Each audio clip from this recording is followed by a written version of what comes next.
What is important that Kenya remains together. Kenya's political chessboard has been shaken to its core. Raila Odinga, the man who has defined opposition politics for decades, has officially endorsed President William Ruto. Many are asking, is 2027 already sealed before it begins? Let's break it down. But again, some would doubt if the endorsement is official. What are you waiting for?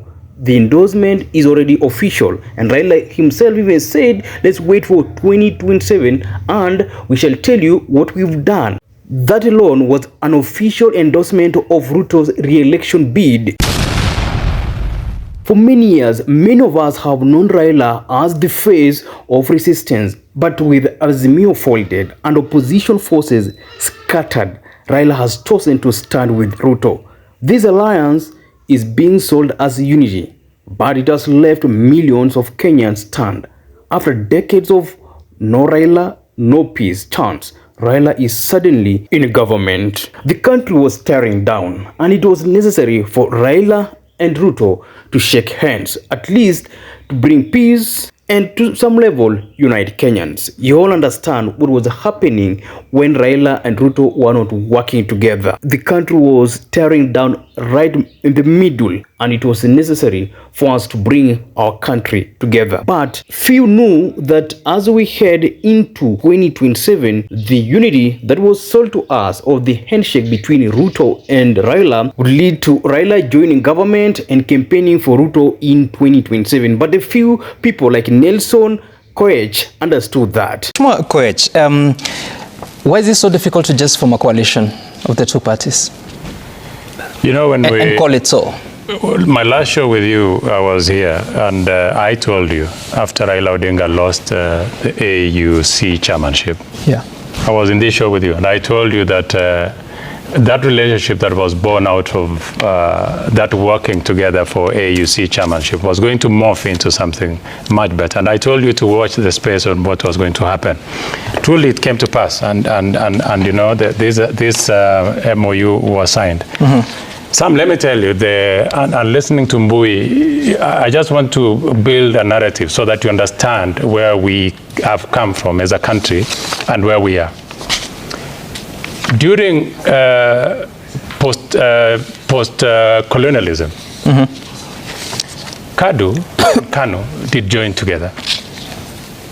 Moi worked his way because those were the ones who were in the minority. And by 1967, Moi had worked his way up to be the vice president, joining KANU, and subsequently, after the demise of Jomo Kenyatta, forming government. Successive governments have had a way that they have worked together. And when opposition realized in 1992 and 1997 that it was very difficult for them to work to win an election against Moi in the groups they had, because the parties at that time were almost regional, they decided to form together. In 2002, that is why you had NAC winning the election. NAC actually, and no one should tell you that the handshake has only been Raila and Raila and Raila. That was a handshake that was done by Moi and KANU at that time. We came to NAC. NAC was a joining of forces of so many people that sent Moi home. Raila was part of it. After 2002 general election, in 2007, in the second term of Kibaki, it is Kalonzo who went for the handshake with the katikati narrative that he used at that time, and being given a position of the vice president and the minister of home affairs. Today, Kalonzo is against Raila Odinga, joining another side. Let me still come. In 2013, after the election, because after the election of 2013 and Uhuru and William Ruto winning, there was no kind of a pact. But in 2015, when the list of shame was brought to Parliament and some ministers asked to exit, the first person to join that government was Eugene Wamalwa. He had a handshake and gave support to the president of that time, you know, and he was given a ministry of water, led all the way beyond that. In 2017 general election, Kalonzo Musyoka joined with the same team. and work together.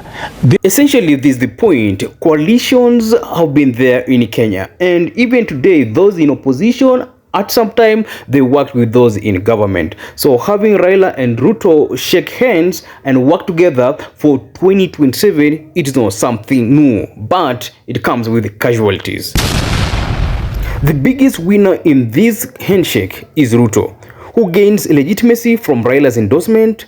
For Raila, it's a chance to secure his legacy and possible international roles. But the losers, Kalonzo Musyoka, who has lost his ally, and Musalia Mudavadi, who is being quietly pushed aside. Gachagua too is uneasy because Raila's move strengthens Ruto at the expense of his growing Mount Kenya power. Yes, Mount Kenya is shaky, but Raila has come in to fill the gap.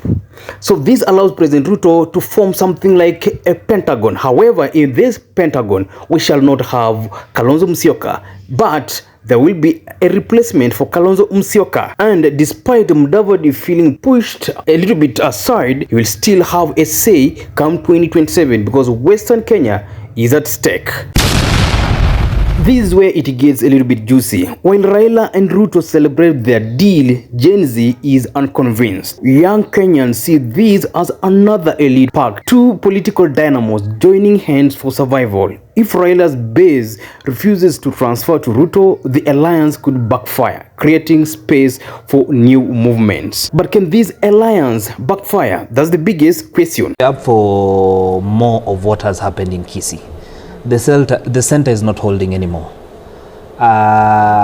You see, right, left, whatever President Ruto touches has a problem. He's touched Raila, Raila is gone. He touched the ministers. No.